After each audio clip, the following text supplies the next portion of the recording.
Echoes of the stage. The Mississippi River moves with ancient patience, carrying more than water in its muddy embrace. On a November evening in 1852, as the steamboat J.S. Chenoweth churned through the dark currents between New Orleans and Cincinnati, it bore witness to the final act of one of America's most celebrated and tormented performers.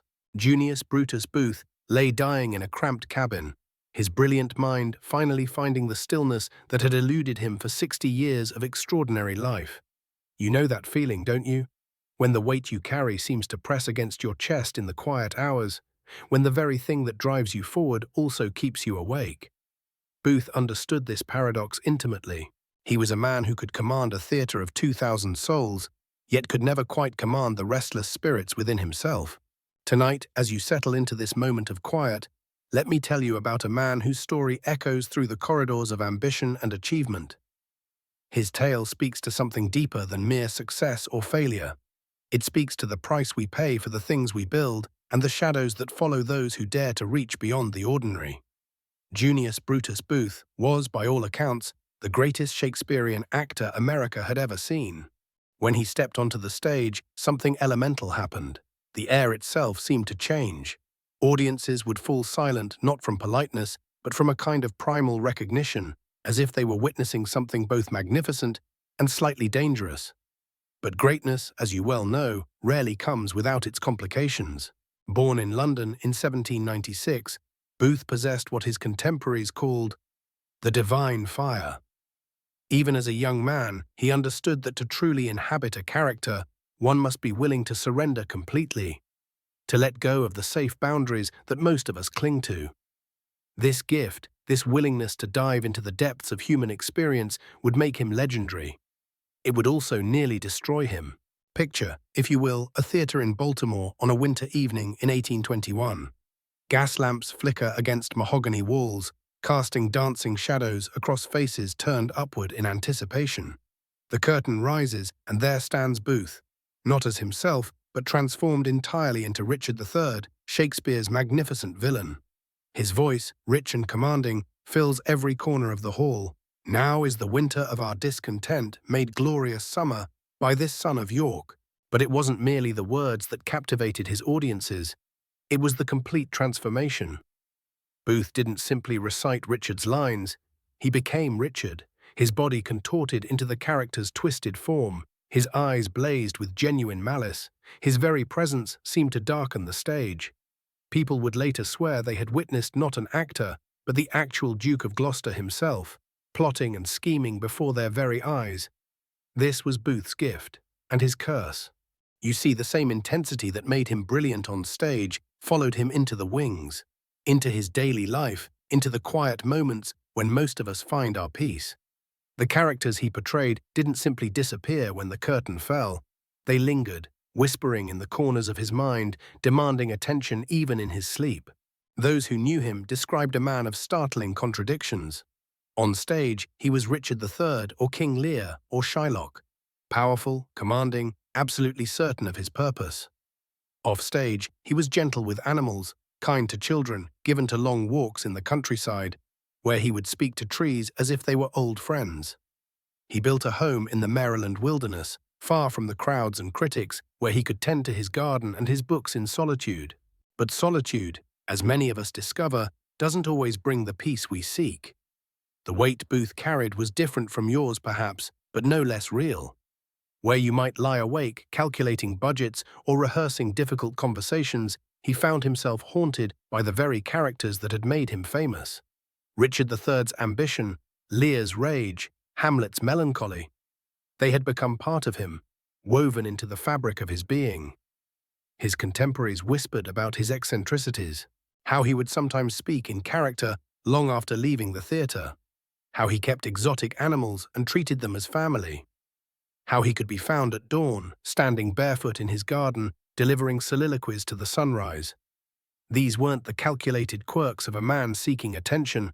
They were the coping mechanisms of someone trying to contain forces larger than himself. The theatre critics of his day struggled to capture what made Booth so compelling. They wrote of his magnetic presence and supernatural intensity, but words seemed inadequate. One reviewer noted that watching Booth perform was like standing too close to a fire, exhilarating and dangerous in equal measure. But perhaps the most telling observation came from a fellow actor who worked with him for many years. Junius, he wrote, could not simply be on stage. He had to consume it, to make it his entire world. And in doing so, he sometimes forgot where the stage ended and life began. This blurring of boundaries, this difficulty in knowing when to step back from the thing that defines us, it's something you might recognize. The business you're building, the vision you're pursuing, the responsibilities you shoulder, they can become so much a part of who you are that you forget where they end and you begin. Booth's relationship with Richard III was particularly complex. Of all Shakespeare's characters, this was the one that seemed to understand him best, or perhaps the one he understood too well. Richard is, after all, a character defined by his ambition, his willingness to sacrifice everything for his vision of power and control. But he's also profoundly isolated, cut off from genuine human connection by the very traits that make him successful. Night after night, Booth would transform himself into this brilliant, ruthless figure.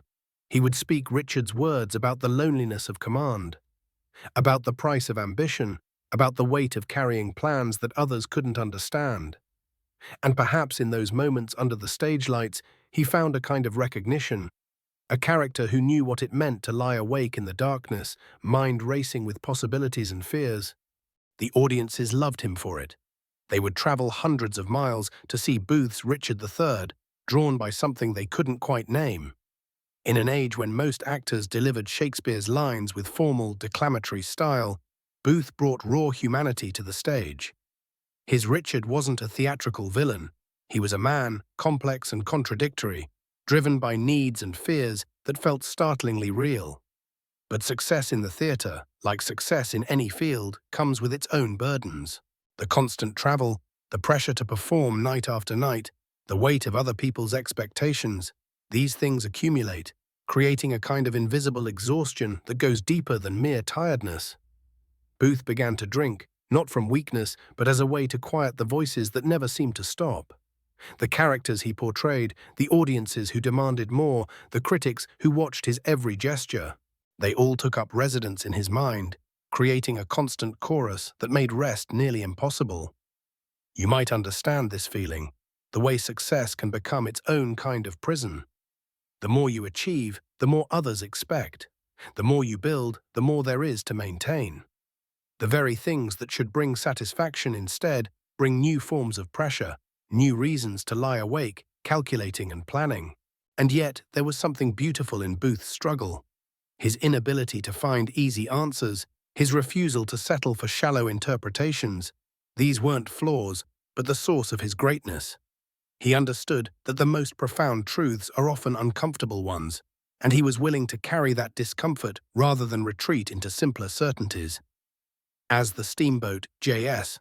Chenoweth carried him toward his final destination that November night, Booth was returning from yet another triumphant tour. Audiences in New Orleans had given him standing ovations. Critics had praised his performances. By any external measure, he was at the height of his powers.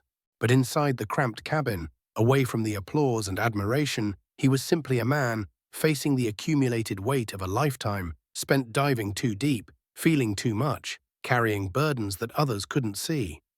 The river moved around the steamboat with its ancient rhythm, indifferent to human ambition and achievement.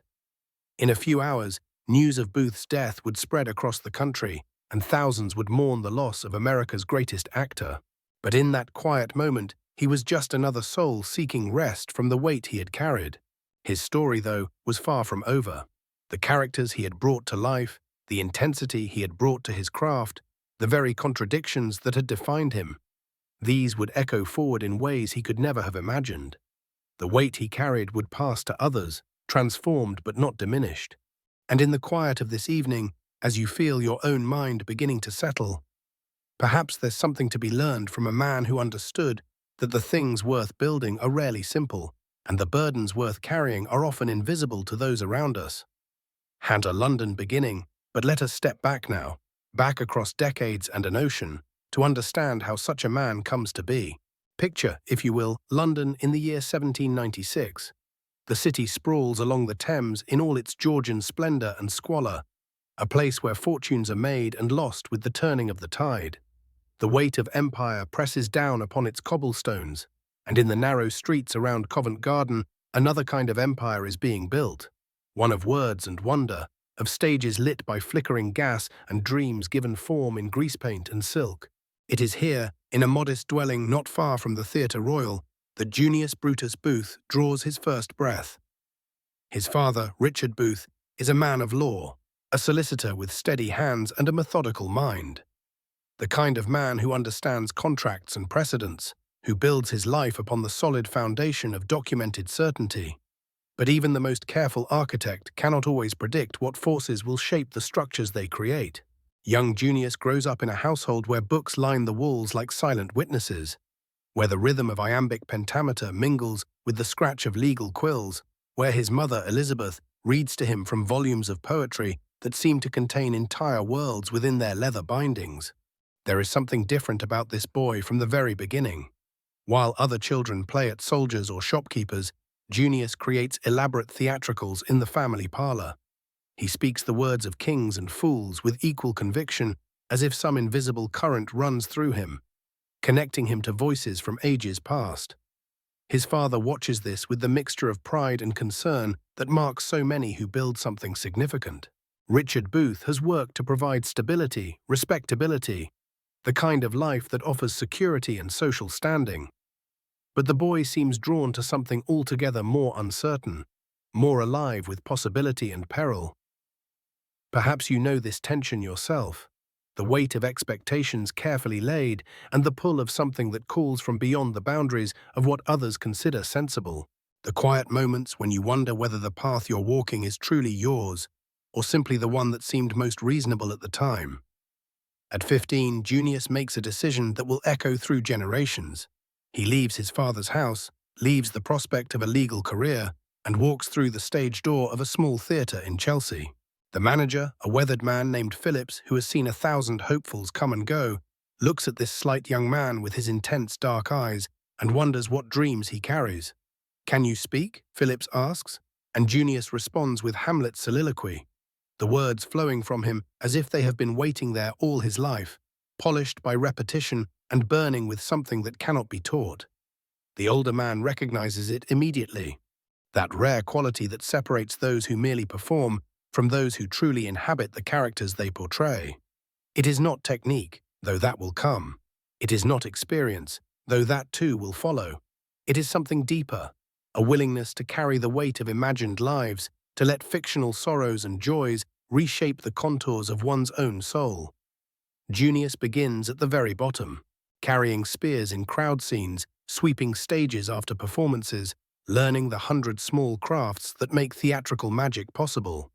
He watches the established actors with the intensity of a scholar, noting how they move, how they breathe, how they find the emotional truth within lines written by men long dead. But even in these small roles, something extraordinary begins to emerge. When Junius appears on stage, even as a silent soldier or a faceless courtier, there is a presence about him, a quality that draws the eye and holds it. The other actors begin to notice. The audiences, without quite knowing why, find themselves watching this young man who seems to burn with some inner fire. His first speaking role comes on a wet Tuesday evening in March. The part of Cassio in Othello, not the lead, not even the primary antagonist, but a character with enough substance to allow a gifted actor to make an impression. Standing in the wings that night, feeling the weight of costume and expectation, Junius experiences something that will become familiar to him. The moment when his own identity begins to dissolve, replaced by something larger and more dangerous. He is no longer the solicitor's son from a respectable London household. He is a young officer in Venice, loyal and trusting, about to be caught in a web of manipulation and jealousy. When he steps into the gaslight, something remarkable happens. The audience, prepared for competent mediocrity from this unknown young man, instead witnesses a performance of startling authenticity. Junius doesn't merely recite Cassio's lines, he inhabits them, finding in Shakespeare's words a truth that resonates beyond the confines of the play.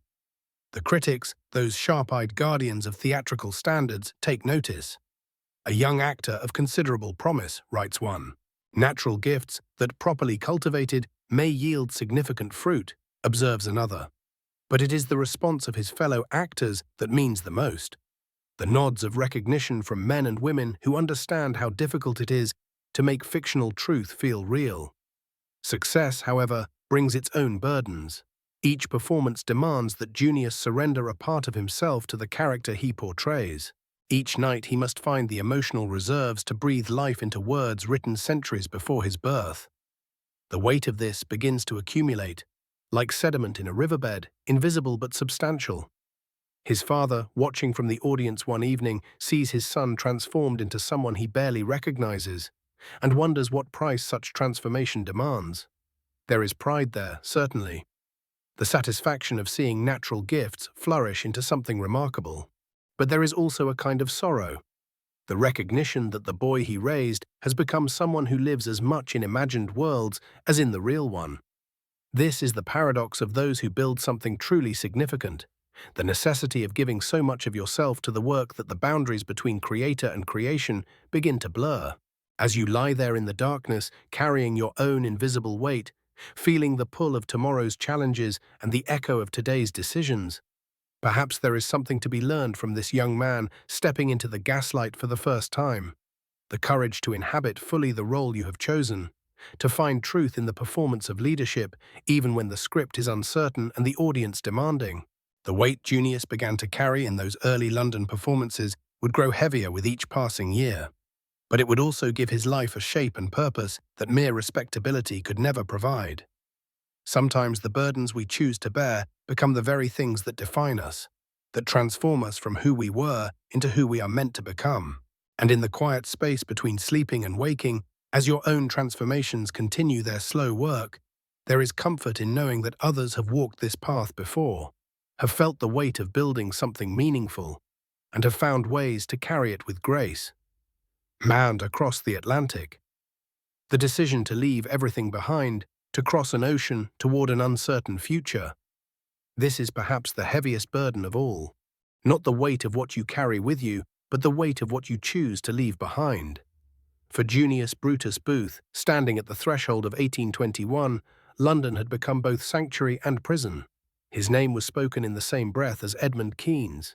The critics who had once dismissed him now wrote of his electrical presence and magnetic command of the stage. Yet something restless stirred within him, something that whispered of larger stages, of audiences who had not yet decided who he should be. The theatre world of London was ancient, established, bound by traditions that stretched back centuries. Every role came with the ghosts of those who had played it before. Every interpretation was measured against the echoes of the past.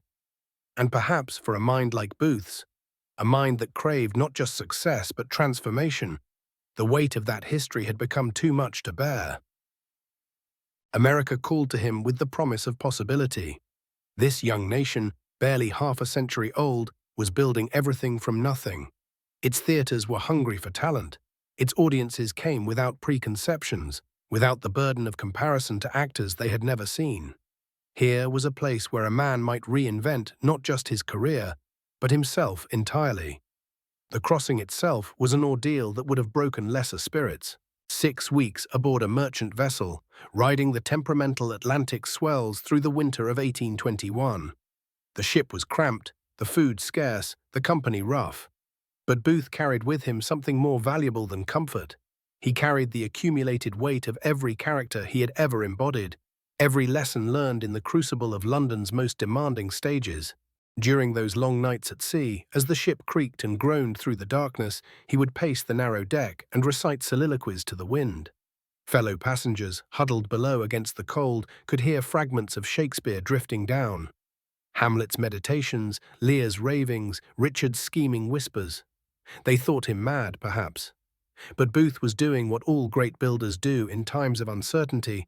He was rehearsing for a future he could not yet see. The America that greeted him in 1821 was raw, ambitious, hungry for culture, but uncertain how to cultivate it. The theaters of New York and Philadelphia were smaller than London's grand playhouses, their stages simpler, their audiences more diverse. Where London's theaters drew from established social hierarchies, America's audiences were a fascinating mixture. Merchants and laborers, immigrants and natives, all sitting together in the democratic darkness, waiting to be moved. Booth's first performances were tentative affairs. He had to learn not just new stages, but a new relationship with his audience. American theatergoers were more vocal than their London counterparts, more willing to cheer or jeer, more demanding of authenticity. They cared less for classical technique than for genuine emotion. They wanted to feel something real. And so he adapted, the way all successful builders must adapt when they enter new territories. He began to strip away some of the formal flourishes that had served him well in London, replacing them with something more direct, more visceral. His Richard III became less a study in classical villainy and more a portrait of American ambition unchecked. His Hamlet carried the weight not of European melancholy, but of New World uncertainty. The transformation was gradual but profound. Night after night, city after city, Booth was discovering not just how to perform for American audiences, but how to become an American performer. The process was exhausting, like learning to speak a language you thought you already knew, like building something you had built before, but with entirely different materials. It was during this period of professional reinvention that personal transformation found him as well. Mary Ann Holmes was 18 when they met, the daughter of a Belgian diplomat living in Brussels. Booth had travelled there during a brief European tour in 1821, seeking perhaps some respite from the intensity of establishing himself in America. Where his relationship with the stage was complex and demanding, his connection with Mary Ann was immediate and simple. She saw in him not the celebrated actor, not the ambitious immigrant, but something quieter, the man who carried the weight of constant performance and yearned for moments of genuine rest. Their courtship unfolded against the backdrop of his growing American success. Letters crossed the Atlantic, his filled with descriptions of new cities, new audiences, new challenges overcome. Hers carried the steady warmth of someone who understood that behind all great achievements lies a human being in need of anchor and home. When Mary Ann agreed to marry him and cross the ocean to join his American adventure, Booth gained something he had not realized he was seeking, a witness to his transformation, someone who had known him before America changed him, who could help him remember which parts of himself were worth preserving as he continued to evolve. Their wedding in 1821 was a quiet affair, but it marked the beginning of something significant. Not just a marriage, but a partnership in the truest sense. Two people choosing to build something together in a place that was still defining itself. As Booth's reputation grew throughout the 1820s, so did his understanding of what he was truly building. It was not just a career, but a bridge between worlds. Between the classical traditions of European theatre and the emerging voice of American performance. Between the weight of history and the possibility of the future. His performances became events. When Junius Brutus Booth came to town, theatres sold out weeks in advance. Audiences came not just to see Shakespeare performed, but to witness something uniquely American in its interpretation. He was giving them permission to claim these ancient stories as their own, to find their own meanings in these timeless struggles with power, love, ambition, and loss. The critics began to write of a distinctly American style of acting emerging through Booth's work, less formal than the British tradition, more emotional, more willing to reveal the raw humanity beneath the classical language. It was theatre that spoke to a nation still discovering its own voice, still learning how to carry the weight of its own ambitions. And in the quiet moments between performances, between cities, between the public triumphs and private doubts, Booth was learning something that all builders eventually discover, that the greatest transformations happen not in single moments of decision, but in the accumulation of daily choices to continue building, continue growing, continue carrying the weight of what you have chosen to create.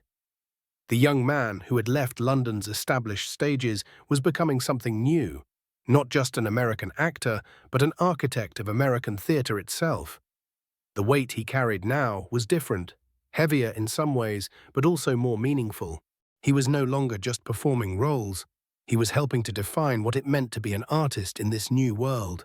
Sometimes the greatest journeys are not just across oceans, but across the territories of our own becoming. Enter the American stage. The stages of America stretched before him like an uncharted continent.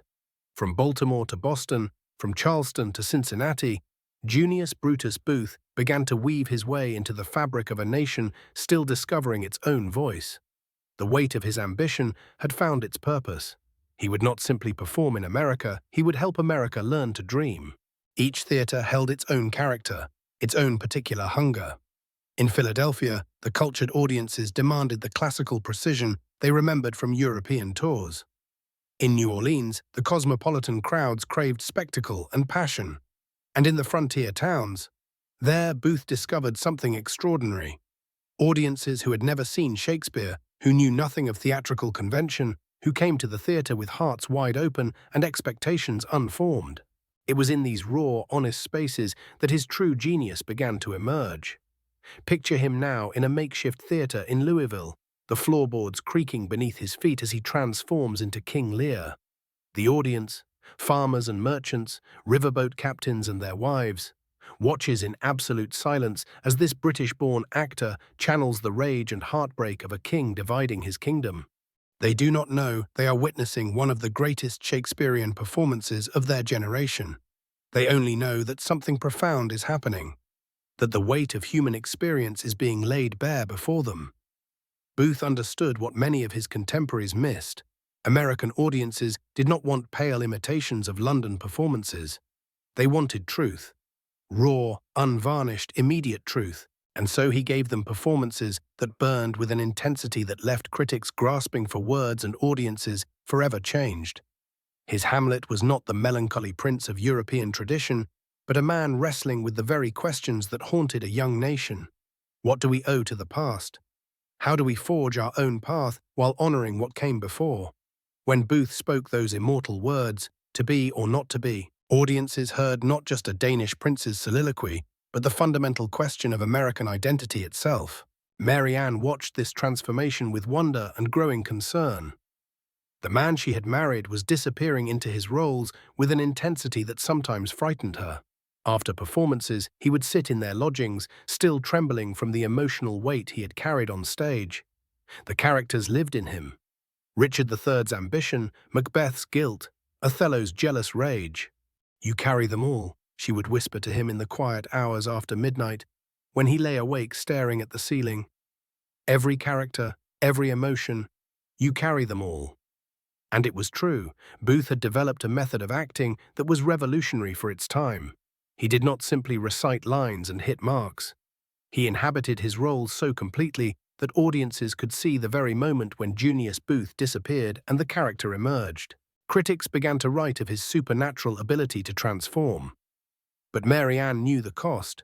She saw how each performance took something from him and how slowly, carefully, he had to rebuild himself afterward. The touring life was relentless. Dusty roads between cities, cramped stagecoaches, nights in questionable inns. But with each performance, Booth's reputation grew. Word spread through the theatrical networks. There was something special happening in America. This English actor had found a way to make Shakespeare speak to frontier audiences, to make classical drama feel immediate and vital. In Richmond, his Richard III brought the house to its feet. In Charleston, his Romeo moved hardened planters to tears.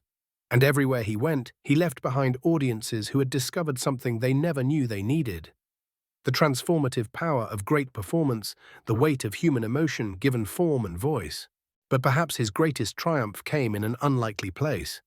A small theater in Albany where he was scheduled to perform Macbeth. The house was only half full. A disappointing crowd for what should have been a celebrated engagement. Lesser actors might have given a perfunctory performance, saving their energy for more appreciative audiences. Booth gave everything. From the moment he spoke his first line, the sparse audience was transfixed. His Macbeth was not the noble warrior corrupted by ambition that audiences expected. This was a man who understood, from the very beginning, the weight of what he was choosing, who walked into damnation with his eyes wide open because the alternative, remaining small, remaining safe, was a kind of death itself. The audience sat in absolute silence as Booth's Macbeth grappled with the consequences of his choices. When he spoke of sleep that knits up the raveled sleeve of care, every person in that theater understood they were witnessing something extraordinary. Here was an actor who had found a way to make a Scottish king's guilt speak to the universal human experience of carrying weight we cannot set down. The reviews from that Albany performance travelled far beyond the local papers. Theatre managers in New York began to take notice. Here was an actor who could fill houses not through spectacle or celebrity, but through the sheer force of his artistic vision. The weight he carried, his commitment to truth over mere entertainment, was creating something unprecedented in American theatre. Marianne began to understand that she had married not just a man, but a force of nature. She watched him prepare for each role with the dedication of a scholar and the intensity of a mystic. He would spend hours walking alone, working through not just the words of his characters, but their inner lives. Their fears, their desires, the particular weight each one carried. "You're building something," she told him one evening as they sat together in their Baltimore lodgings. Outside, the sounds of a growing city. Hammers and voices, the clip-clop of horses, the distant whistle of trains. Not just a career, something larger. He looked at her with those dark eyes that could transform so completely on stage. "Every performance is a conversation," he said quietly, "between what was and what might be, between the old world and the new. These audiences, they're hungry for something they can't quite name. They want to feel the weight of great stories, great emotions, but they want them to speak to their own experience." And that was exactly what he was giving them. Night after night, in theatres grand and humble, Junius Brutus Booth was helping a young nation discover its own capacity for depth, for beauty, for the kind of transformative experience that changes how we see ourselves and our world. The stages of America had become his canvas, and he was painting with all the colors of human experience, creating something that belonged neither to the old world nor entirely to the new, but to that mysterious territory between them where all great art is born. The weight he carried now was immense. The responsibility of artistic leadership, the burden of audiences' expectations, the constant pressure of life on the road. But it was also the weight of purpose fulfilled, of a man who had found exactly what he was meant to do and was doing it with everything he had. At the farm retreat. Yet for all his triumphs, for all the thunderous applause that followed him from Boston to New Orleans, Junius Brutus Booth understood something that perhaps only those who carry the weight of constant performance can truly know. The soul requires sanctuary. The spirit, no matter how strong, needs a place to rest without audience, without expectation, without the need to be anything other than simply human. In 1822, just as his reputation was solidifying across the American theatrical landscape, Booth made a decision that surprised many who knew him. He purchased a farm, 150 acres of rolling Maryland countryside, about 25 miles north of Baltimore. To those who saw only the glamorous performer, the man who commanded stages from Philadelphia to Charleston, it seemed an odd choice. What did an actor need with farmland? But you understand this impulse, don't you? This need to create something away from the spotlight, something that exists not for applause or profit, but simply for the peace it brings. The farm wasn't an investment or a business venture, it was a refuge, a place where the weight of performance could be set down, if only for a while. The property itself was unremarkable by the standards of grand estates. A modest farmhouse built of local stone, weathered but solid, fields that rolled gently toward distant woods, a creek that meandered through the eastern pasture, speaking its quiet language to anyone willing to listen. Booth named it Tudor Hall, perhaps thinking of the great halls of England where Shakespeare's kings had once walked, but creating something far more humble, far more real. Here, in the early morning hours before the mist lifted from the fields, Booth would walk. Not the measured stride of Richard III or the noble bearing of King Lear, but simply walking. His footsteps on dewy grass, the sound of his own breathing, no script to follow, no character to inhabit. Just a man moving through the world at his own pace, carrying only himself. He worked the land with his own hands. This might surprise those who knew him only as the theatrical sensation, but there was something in Booth that craved this connection, this honest labor that asked nothing of his imagination, nothing of his artistic gifts. Planting, harvesting, mending fences, tasks that grounded him in the simple reality of seasons and soil, of work that could be completed and set aside. Mary Ann loved the farm perhaps even more than he did. After months of theatrical boarding houses and hotel rooms, of living always as guests in other people's spaces, she found deep satisfaction in creating a home that was truly theirs. She planted gardens, not for show, but for the quiet joy of watching things grow. She learned the rhythms of country life, the early rising, the long twilights, the way time moved differently when it wasn't measured by curtain calls and performance schedules. Their children were born here. First Junius Jr., then Edwin, then the others who would follow. And perhaps this was the greatest gift the farm offered: the chance to be a father without the weight of public expectation, to teach his sons not the craft of performance, but simpler things. How to care for animals, how to read the sky for weather, how to find satisfaction in work well done, even when no one is watching. The contrast was striking and perhaps necessary. One week, Booth might be in New York, commanding the stage at the Park Theatre, every gesture scrutinized by critics, every word weighted with artistic importance. The next, he would be at Tudor Hall, helping a mare through a difficult birth, his hands gentle and patient, his voice soft with encouragement rather than projection. This duality became essential to who he was. Not a contradiction, but a completion.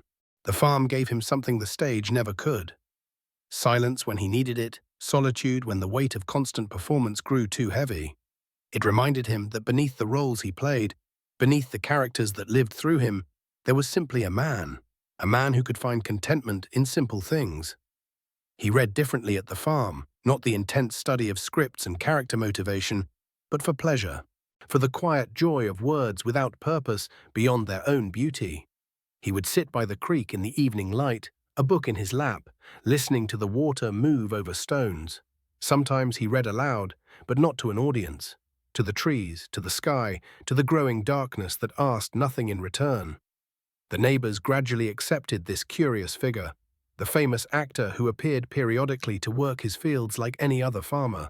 They learned not to gawk or intrude, perhaps sensing that he needed this normalcy, this chance to exist without performance. In time, he became simply part of the landscape, another man working his land, notable only for the gentleness with which he treated his animals and the courtesy he showed to all who crossed his path. Yet even in this sanctuary, the weight of what he was building in American theater remained with him. Letters arrived regularly, offers for engagements, reviews of recent performances, requests for his artistic opinion. The farm could provide respite, but it couldn't erase responsibility. He was still the man reshaping how Shakespeare was understood in America, still carrying the burden of artistic leadership, but perhaps that was the farm's greatest gift. Not the elimination of weight, but the strength to carry it more gracefully. The quiet mornings taught him patience. The seasonal rhythms reminded him that all things have their time. The simple satisfactions of rural life provided a counterbalance to the intensity of theatrical creation. As night fell over Tudor Hall, as the last light faded from the western fields, Booth would often stand at his window and simply breathe. Tomorrow might bring another journey, another stage, another audience hungry for the truth only great performance could provide. But tonight there was only this: the peace of a man who had found his place not just in the theater, but in the world itself. A place where the weight he carried felt not like burden, but like purpose. Not like obligation, but like gift. Haggard balancing worlds. Yet even in paradise, the world calls back to us, doesn't it? You know this feeling. That pull between the sanctuary you've built and the work that defines you. Between the peace you've earned and the purpose that drives you forward. For Junius Brutus Booth, Tudor Hall was his refuge, but the theatre remained his calling. And like so many who carry great responsibility, he found himself caught between two worlds that both needed him, both claimed him, both shaped who he was becoming. The touring schedule was relentless, month after month, city after city. Boston, Philadelphia, New York, Charleston, New Orleans. Each performance demanded everything he had to give. Each audience expected the man who had redefined what American theatre could be. They came not just to see Shakespeare. They came to see Booth breathe life into characters that had become legendary under his care. But the constant travel, the endless succession of hotel rooms and railway cars and steamboat cabins, it wore on him in ways that weren't immediately visible. You understand this, perhaps. the way responsibility accumulates, the way excellence becomes its own kind of prison when everyone depends on you to deliver it, again and again, without fail. Between engagements, he would return to Tudor Hall like a man surfacing from deep water, gasping for the simple air of ordinary life. He would work alongside his farmhands, his hands deep in Maryland soil, his mind finally quiet. Mary Ann would watch him in those first days back, seeing how he shed the intensity that clung to him like stage makeup, how he remembered how to laugh at small things again. But even in those peaceful moments, Shakespeare was never far away. In the evenings, after the farm work was done, Booth would walk the fields, reciting soliloquies to the twilight. Hamlet's meditations on mortality, Lear's rage against the dying of the light, Macbeth's terrible recognition of what ambition costs. The neighbors thought him eccentric, this famous actor who talked to his horses as if they were fellow players who would suddenly stop mid-conversation to work through a difficult passage from Richard III. They didn't understand that for Booth, Shakespeare wasn't just profession. It was language itself, the way he made sense of the world and his place in it. Mary Ann understood, though. She saw how the characters he portrayed became part of him, not just during performances but in the quiet spaces between. How Hamlet's questioning nature influenced his own philosophical bent. How Lear's fierce love for his daughters shaped his devotion to his growing family. How even the villains he brought to life, Richard, Iago, Macbeth, taught him something about the shadows that live in every human heart. The weight of this constant transformation, it began to show. Not in his performances, which remained as powerful as ever, but in smaller ways. The way he would sometimes seem to be listening to conversations no one else could hear. The sudden shifts from profound melancholy to manic energy. The growing need for solitude that even Tudor Hall couldn't always provide. Those who worked closely with him in the theatre began to notice how he would arrive at rehearsals already deep in character, as if he'd been living as Othello or Shylock for days before stepping onto the stage. How he would sometimes struggle to find his way back to himself after particularly intense performances. But perhaps this was simply the price of greatness. The cost of caring so deeply about your craft that it becomes indistinguishable from your soul. You might recognize this feeling. The way important work can consume you, reshape you, demand more of you than you sometimes feel you have to give. Yet Booth wouldn't have chosen differently. Even as the touring grew more difficult, even as the balance between his two worlds became harder to maintain, he understood that this was his purpose: to serve something larger than himself, to bring truth and beauty to audiences who hungered for both, to prove, night after night, that American theatre could equal anything the world had produced. In quieter moments at Tudor Hall, he would sit with Mary Ann on their porch, watching their children play in the fields he'd worked that morning. These were the times when the two halves of his life seemed to make peace with each other, when the intensity that made him great on stage became simply depth of feeling for his family, when the man who could command any audience found his greatest joy in the laughter of his own children. "I am many men," he told Mary Ann once, "but with you I remember which one I choose to be." She understood the complexity of what she'd married, not just a man, but a vessel for stories that had moved human hearts for centuries. She saw how Shakespeare's words lived in him, how they gave him language for feelings too large for ordinary expression, how his love for her and their children was enriched by every love story he'd performed, deepened by every tragedy he'd survived on stage. The children grew up thinking it perfectly normal that their father might greet them as King Lear one morning, tender and commanding, or teach them lessons through Prospero's wisdom from The Tempest. They learned that performance wasn't pretense. It was another way of reaching for truth. But the strain was real and growing. Each return to the road seemed harder. Each separation from Tudor Hall felt like leaving part of himself behind. The characters he portrayed began to feel less like roles and more like alternate selves, each demanding their time in his consciousness. This is the paradox faced by those who give everything to their calling. The very devotion that makes them extraordinary can become the thing that threatens to unmake them. The weight you carry in your own work. You understand how purpose can become burden, how the thing you love most can ask more of you than seems sustainable. Yet Booth continued because this was who he was. A man caught between worlds, serving both with everything he had. finding in Shakespeare's words a way to make sense of his own complexity, learning that perhaps the goal isn't to resolve the tension between different aspects of ourselves, but to carry them all with grace. In the growing dusk of his career, as the 1840s gave way to the 1850s, Junius Brutus Booth remained America's greatest actor. But he was also becoming something more mysterious. A man in whom the boundaries between art and life, between performance and truth, had grown beautifully, dangerously thin. And final curtain, and so we return to where we began. To that November evening in 1852, aboard the steamboat J.S. Chenoweth, as it carried America's greatest actor toward his final curtain. The fever had taken hold completely now. Junius Brutus Booth lay in his narrow cabin, the weight of 56 years settling upon him like stage lights dimming after a long performance. Through the small porthole, the Mississippi rolled past, eternal, indifferent, carrying its burden of silt and stories toward the Gulf. His breathing had grown shallow, but his mind wandered through galleries of memory, not the grand theaters of New York or Baltimore, but quieter moments. Mary Ann's hand in his as they walked the fields of Tudor Hall, the sound of his children's laughter echoing through rooms that knew no applause, the simple pleasure of feeding chickens at dawn when the only role he played was himself.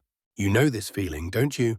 When the day's performance finally ends, when the emails are answered and the decisions made, there's a moment of profound quiet, a space between who you must be for the world and who you simply are. Booth had spent a lifetime in that space, learning to inhabit it with something approaching peace. The other passengers aboard the Chenoweth whispered his name in the corridors. They had seen him perform, had watched him transform into kings and villains, heroes and madmen, but they could never have imagined the true scope of his artistry. For his greatest performance had been learning to carry the weight of genius without being crushed by it. In his delirium, voices drifted through the cabin. Not the voices of Shakespeare's characters this time, but something gentler. The sound of wind through Maryland oaks, the distant lowing of cattle, Mary Ann singing as she tended her garden. These were the sounds that had anchored him, the quiet melodies that had taught him the difference between being consumed by his gifts and being sustained by them. There's a lesson here for those of us who carry weight that others cannot see. Booth's tragedy was never his madness. It was his belief that he had to choose between the fire of his ambition and the peace of his humanity. What he discovered, perhaps too late, was that the goal isn't to extinguish one for the sake of the other. It's to tend both flames with equal care. The steamboat's engines thrummed their steady rhythm like a great heart beating against the river's flow. In his cabin, Booth's own heart began to slow, each beat a curtain call, each breath a final bow. But there was no drama in it now, no grand gestures or thunderous soliloquies. Just a man, tired from a life fully lived, letting go with something approaching grace. He thought of his sons, young Edwin and John Wilkes, both showing signs of the theatrical fire that had shaped his own destiny. What would he tell them if he could? Perhaps this: that talent is not a burden to be borne, but a gift to be shared. That the stage can be a place of truth, not just illusion. That the weight you carry, whatever weight you carry, becomes lighter when you remember why you chose to lift it in the first place. The river carried them through the night, past sleeping towns where lamplights flickered like distant stars. In those homes, people dreamed their own dreams of transformation, of becoming something more than what they were. Booth had lived that dream more fully than most. He had known the intoxicating power of complete reinvention, the dangerous joy of losing himself in roles that demanded everything. But he had also learned the deeper truth, that beneath every mask we wear, every role we play, there must remain something unchanging, a core of self that no performance can touch. For him, that core had been found not in the footlights, but in the furrows of his farm. Not in applause, but in the simple act of choosing, again and again, to come home. The fever dreams grew gentler now. He saw himself as a young man in London, burning with ambition and uncertainty, then crossing the Atlantic with nothing but hope and determination, building a life in America that honored both his gifts and his humanity. The images flowed together like scenes from a play. But a play with no villains, only a man learning to be fully human. As dawn approached, the steamboat rounded a bend where the river widened toward the morning light. Booth's breathing had become almost imperceptible, a whisper against the larger conversation between water and sky. In those final moments, perhaps he understood what his greatest roles had been trying to teach him all along. That power without wisdom is merely noise. That ambition without compassion is just another form of poverty. That the weight we carry, the responsibility, the pressure, the constant demand to be more than we feel capable of being, this weight becomes bearable only when we remember that we don't carry it alone. The sun rose over the Mississippi, painting the water gold and crimson. Somewhere in that light, Junius Brutus Booth took his final bow, not as Richard III or King Lear, but as himself. A man who had learned, through years of magnificent struggle, that the most profound performance is simply being authentically, courageously human. The steamboat continued its journey, carrying its cargo of cotton and dreams toward New Orleans. But it also carried something else now. The memory of a man who had shown America that greatness and gentleness could coexist, that the fire of ambition could warm rather than consume, that even the heaviest weight becomes manageable when carried with grace. In the years that followed, they would remember Booth's performances, his revolutionary portrayals, his fierce commitment to truth on stage. But perhaps the greater legacy was quieter. The example of someone who had learned to honor both the public calling and the private heart, who had discovered that the most important audience is often the one that sees us when the curtain falls. The river flowed on, as rivers do, carrying its burden of history toward the sea. And in that flow, in that endless movement between source and destination, there was something like peace. The peace that comes not from arriving, but from accepting the journey. Not from conquering the current, but from learning to move with it. This is what Booth understood finally. This is what the river taught him in those last hours. That the weight you carry, whatever you're building, it's all part of a larger current. A flow that began long before you and will continue long after. Your role is not to control that flow, but to add your own strength to it. To leave the water cleaner, the current stronger, the journey more beautiful for those who follow. The morning light spread across the water, and America's greatest actor found his rest. Final curtain, images. The morning light spread across the water, and America's greatest actor found his rest. And perhaps as you lie here now, you can feel something of what he discovered in those final moments. That sense of the current beneath all things.